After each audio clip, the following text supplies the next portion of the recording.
The way that I think about my role, and I've always thought about it this way, and I don't know if it's right or wrong, is I'm always trying to offload what I'm doing to someone else, right? So I can do the next thing. And I joke with my manager, the manager I have on my team here, and I'm like, I want you to have my job tomorrow. And so the responsibilities that I have today, I'm constantly trying to train, him or whoever it is that works with me to be able to do those things.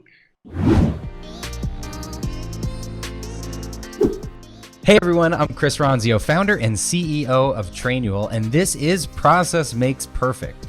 As always, we're talking with experts in process creation, automation, and delegation, basically the people that make business easier. Neha is an experienced operation and strategy leader on the Forbes 30 Under 30 list, who's helped some of California's most successful startups, including The Honest Company and Beats by Dre. Can't wait to hear those stories. After working on a number of key partnerships and transactions for Beats, including the sale to Apple, Neha moved on to the augmented reality startup DAQRI before her current role as a director of business operations at GumGum Sports, where she's helped scale the operations team from 6 to a team of 24.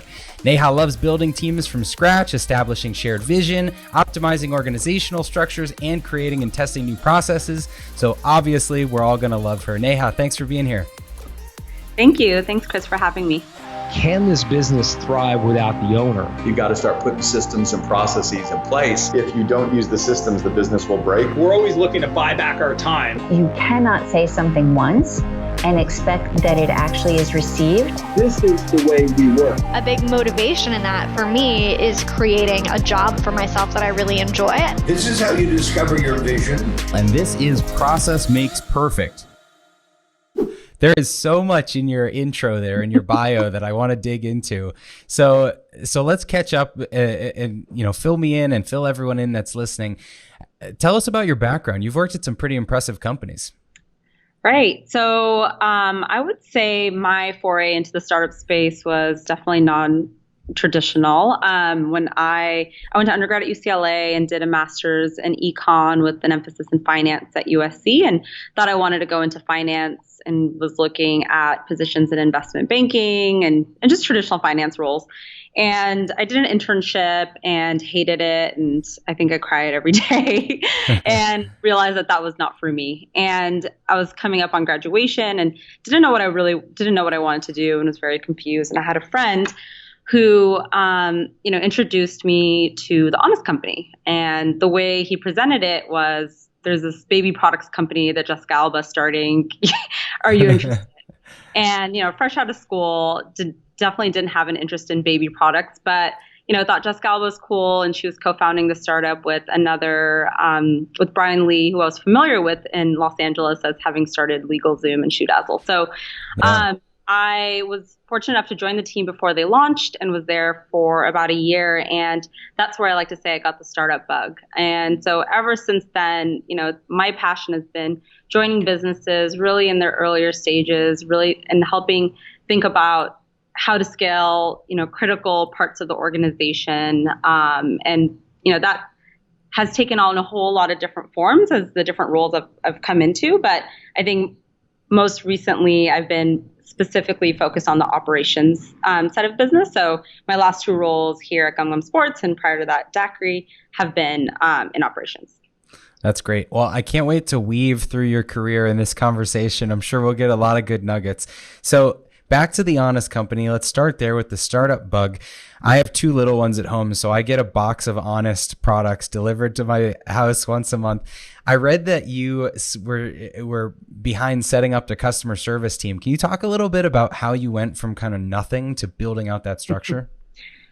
Right. So, when we started, customer service was something that the founding team was very passionate about. And they knew from the forefront that would be a core part of the DNA of the business. Before anyone started at the business, we were all required to read Delivering Happiness. Great book.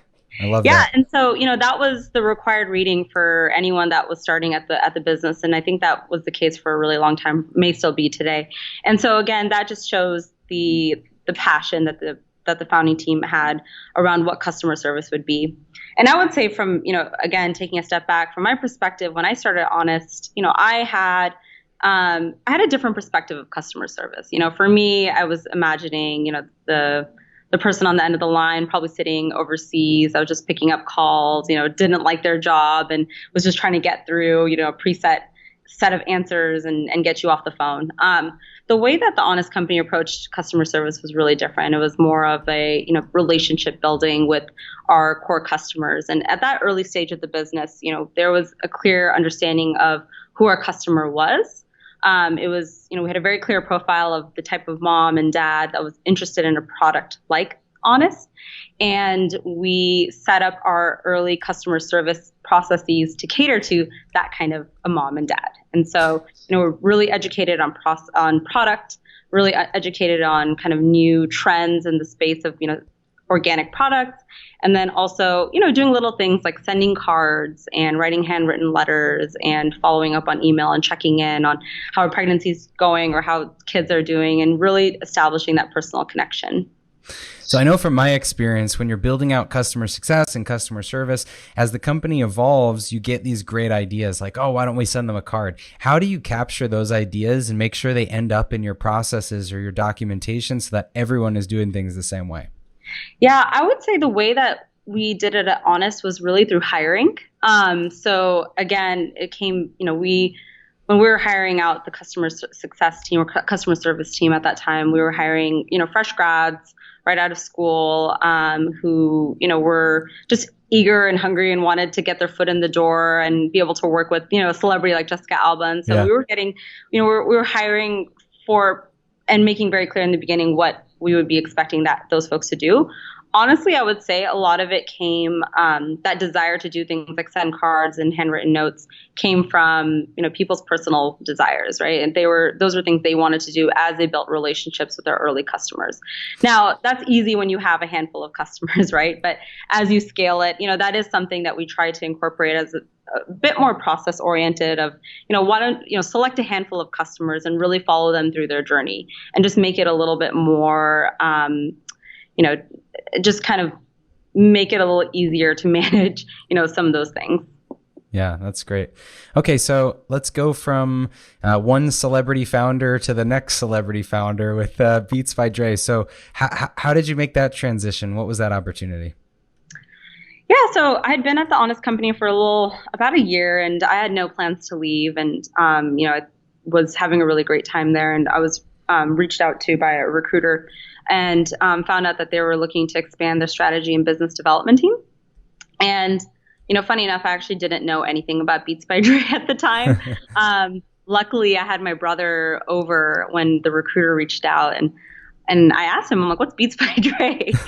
And he looked at me like I was crazy. And, he was like, go on the Facebook page or just Google and find out, this headphone company that's blowing up. So I joined when the company was going through an interesting transition. They were going from having been a licensing business with Monster Cable to, bringing all operations in-house to being its own, wholly owned organization. So really interesting transition time. And I think, a licensing business didn't require much in terms of, people. I think Beats was around maybe 30 to 50 people as a part of Monster. Yeah. But as we were bringing operations in-house, the business was scaling very quickly. I think when I joined, we're at about 100 people. And when I think about the point of acquisition, we're at about 600. So wow, very fast growth in 3 years. So just, that same kind of hockey stick, really kind of cool, interesting growth that, I think Beats was just right place, right time. And I, for anyone that's listening audio only, I'm wearing my Beats headphones right now. So I've touched I'm 2 for 2 on your companies. I love it. How, as you were going from 100 to 600 people in the company, you're obviously expanding products, you're rolling out products, you're going into new markets. How do you do that in an organized way? As someone that's operationally focused, process focused, how did you even go about that? So I think one of the things that the leadership team had foresight to do was to expand the leadership team, right? And bring in folks that had experience at much larger organizations. And so, one of those hires was my boss, actually. And she was our general counsel and head of strategy. And she came from VF and had been general counsel there. And when she came in, one of the things we did as a team is she started to plant the seeds for doing things like insight development, consumer research, market research. And that was, interestingly enough, something we had not done to date. And I'll say, using data, using research and using research that we had available to make decisions was something that was actually very new for the leadership team. To date, they felt like they had a good pulse on culture. Jimmy Iovine is head of Interscope Records and really has pretty much every and any major artist under his belt. And so, they felt like they had a good grasp on where we should be. But again, like you said, when you're expanding to new markets and you're building out your product line, there has to be more rigor around how you're making decisions. And I think the development of an insights and research team really helped do that.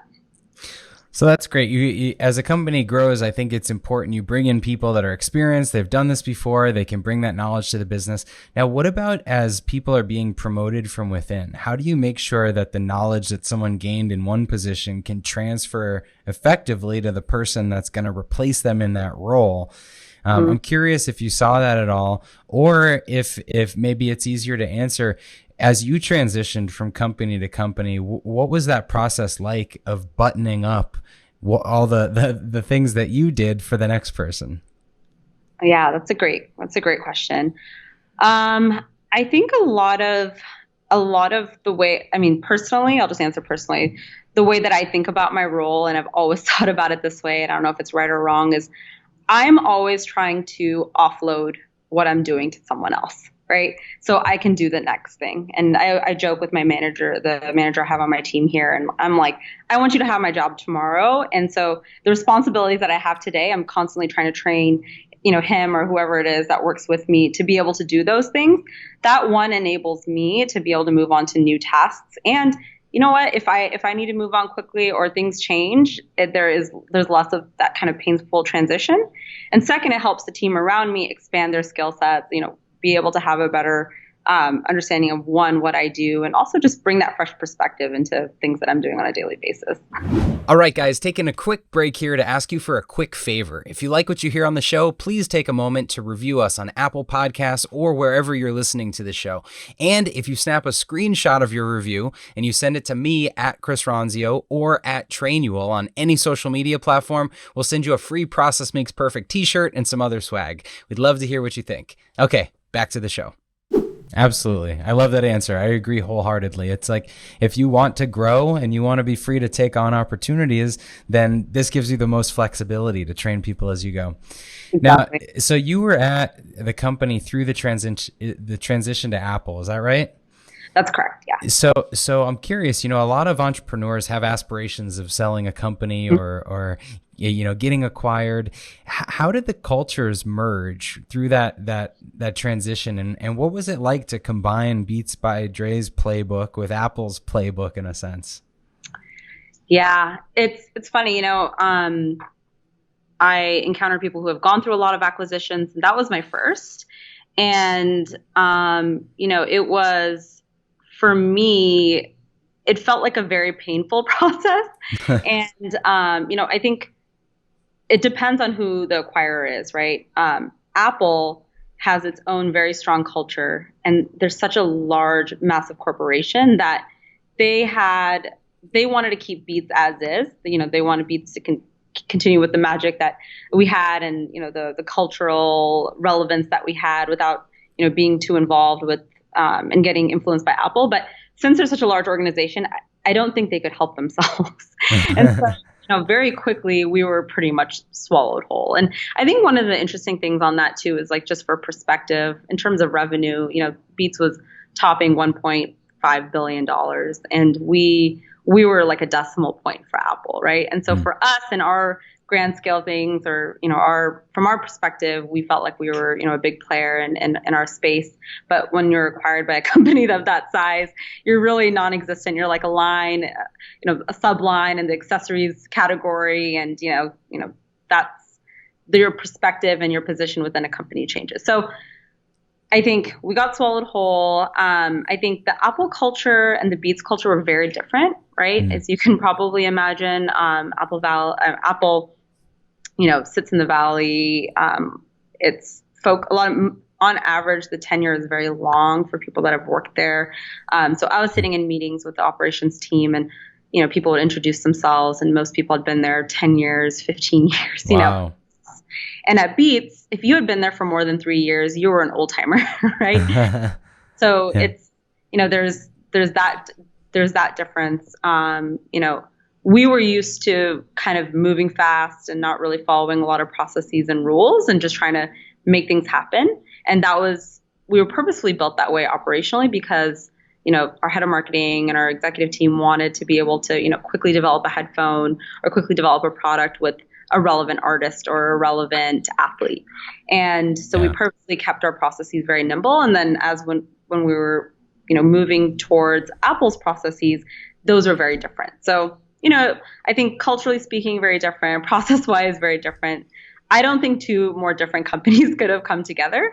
And, I think, if you look at it from the outside in, very successful transaction and very successful outcome for Beats by Dre. And who knows what the future would have been otherwise. But I think as a part of the person that helped, build that organization, build that culture, you see all of that change almost overnight. And so it's almost like the death of a company in the way that you've known it, and it becomes something else. And either you're on that train and interested in continuing to be a part of that new organization, whatever it may be, or, you move on. Yeah. So, everyone heard about that acquisition. It was big news. Do you have any sense of whether the valuation was driven entirely by brand and the celebrity of the thing, or was there some value in the systems and the processes that have been developed behind the scenes? Yeah, I think, what was interesting for Beats, and the leadership team, Jimmy, and having worked in the music industry, he developed products in response to what he was seeing in the industry, right? So headphones were, he wanted consumers to have a better way to listen to music and higher quality music. And then also, made a small acquisition, started developing a streaming platform, right? And I think, again, that understanding and that foresight of, I see these trends, I see these changes, and I'm going to develop a product in response to it, really helped put Beats at the forefront of a lot of those changes. So, I think for Apple, I think it was a lot, it was a bunch of different things. You have this incredibly diverse leadership team and executive team. You get Jimmy Iovine, and you get Dr. Dre, and you get the seasoned executive team that was there. But then you also get Apple Music, right? So, for them, they have a product in the accessories, wearable space, and they're looking to expand that. And, they get access to a different demographic. And, they're figuring out iTunes and their software on that end. And Beats Music, gave them kind of an interesting foray and access to a different demographic. And that kind of network effect of having, the chairman of Interscope be a part of your leadership team. Yeah. I think just watching as an outsider, you see businesses build that are around celebrity or around amazing brand and partnerships like that. And I've worked with celebrities in that kind of capacity. And it's almost like they're visionaries that just blaze the path, but the business works because of the systems that everyone else is running, right? The economics work because of the system. So I'm sure they were thankful for people like you making it happen. Mm-hmm. So let's move into DAQRI, the last company you were with. I saw that there was a layoff or a restructuring, and I know that's not easy for anyone. So can you talk through how you approached that decision and thought about it? Yeah. So, for DAQRI, it was an interesting experience. And I think even taking a step back, right, the augmented reality space and even where it's at today, you see a lot of movement in the space with who's in there and kind of the rise and fall. And you have the magic leaps where people are kind of scratching their heads and wondering what's going on. But I think for DAQRI, I guess taking a step back, when I started, there was this vision of how do we enter the enterprise space with an augmented reality product. And we want to have a very specific use case for that customer. And so there was no interest in consumer. we understood that this was going to be a very expensive product, a clunky product, and enterprise was the right first step. It was a hardware product. And so I was familiar working at Beats with hardware. I knew it was very capital intensive and difficult. And so, one of the first things I looked at is, investment profile, how much money raised and all that, because with a hardware product, that's the most important. Mm-hmm. A hardware product that hasn't been released, that's one of the most important factors to consider. And I would give that advice to anyone looking to join a hardware company. And for me, the company had raised quite a bit of money and it looked like there was some positive movement and POCs out there. And, I think the issue that we had was a combination of, it was a timing thing. Again, I go back to timing is really important. The space is not there yet for a product like a DAQRI headset or a DAQRI helmet. And, we continue to be partnering with innovation teams and developing POCs, but to be a part of a day-to-day, the day-to-day for a worker, like we were still far away from that. And so as a result of that, there was a lot of decisions made in terms of, how hiring and then, what were the teams that were actually necessary. And all of that came down to money, right? You have $10 left in the bank. Like, what can you do with $10 that you have? And, those are the decisions that we had to make was, this is the runway that we have and what are the necessary functions that we need to have to be able to continue and, potentially raise more money. So I remember when I was consulting and I would go into a company and say, I'm here to improve processes and streamline things. It was always a concern. People would look at me and be like, you're here to get rid of me, aren't you? And that was never the case, but that was the perception that process improvement means kind of, trimming the fat or getting rid of things. So how do you avoid that perception and make the process role a more positive thing in the business? That's a good question. I think there's no two ways about it. I think when I left, I felt like the Grim Reaper. But I think ways that you can do that in a more tactful way is obviously, engaging with and building relationships with members of the team, right? So often as a process improvement person or a consultant, like you said, you're coming in from the outside. You maybe let's say you partner with IT. You're not day in, day out working with the IT members, but you're there to help understand their processes, understand the software tools that they're using, and again, just trying to figure out ways that they work. So I would say letting the team come to you with ideas versus, presenting or, forcing your ideas and improvements back on the team. And so that was a lot of my strategy. It was just, it was working with the team, letting them come up with the ideas and just helping and being seen as someone that can help get, resources, which may not be the right word, or just help get outside support for moving things along. But, I think I was lucky enough at DAQRI where every team I engaged with was clear that there were improvements that needed to be made, right? No one came to the meetings and said, yeah, everything's working perfectly and, we don't need to cut anything. There was kind of a collective understanding that changes had to be made. And I think the last note on that is, I think support for initiatives like that comes from the top, right? So whether it be your CEO or CFO or whoever, is kind of presenting that to the company and letting them know, like, hey, we are a startup. We're constantly looking for ways to improve and, improve and cut our costs. And so, that is an effort that we all have to undertake and kind of think like a business owner and think of this as how would you run your own business? Yeah, I think anyone that's improving processes in an organization or being tasked with doing that, or anyone that's good at it, is a good listener, because you have to be able to listen, right, to what's going on and let people come to the conclusions that things are broken so that you can then be constructive and help fix it rather than you attacking someone's way of doing it. That's exactly right. And, if it's about the attitude and it's about people feeling comfortable, and if they don't, then you're not going to have that dialogue and you're not going to make any changes. So, I think connecting with people at the end of the day for all of these, any type of process improvement is the most important step in getting anything done. Right. Okay. So let's look forward. Now you're at GumGum Sports, new role, and you've got some big goals ahead. So how do you chunk down those big goals and make sure that you've got milestones and things actually happen? Yeah. So I am a big believer in OKRs, which is just, it's a management methodology. I read a book. I was recommended a book a couple of years ago, Measure What Matters by John Doerr. And it had a huge impact on me, actually. And for me, what I loved about the book is it's a very simple framework. And I think it could be used in the workplace. It could be used to manage your teams. It could be used on a personal level if you have personal goals that you're trying to achieve. And so what I have found is, I use OKRs at GumGum Sports, and I get really positive feedback from my team. And OKR, just so everyone listening knows, is? So the O stands for objective, and KR stands for key results.